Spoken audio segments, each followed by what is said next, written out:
Hey y'all, welcome back to our channel.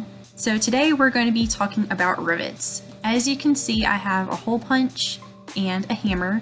What I'm going to do is I'm going to go along the side here with this hole punch and this hammer.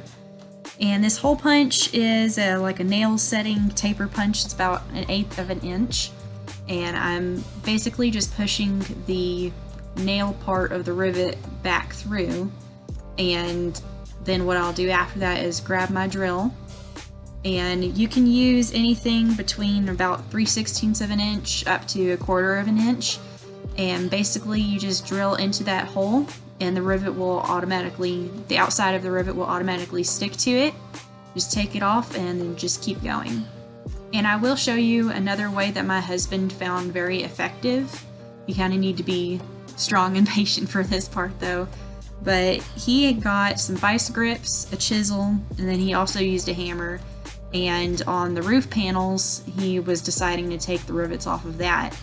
And as you can see, he's literally got the chisel right up to where the rivet is. He already punched that nail into the rivet back through, and now he's just hammering it out. So you can see that works pretty effectively, because you have to get the roof panels off to actually get the side panels above the windows out.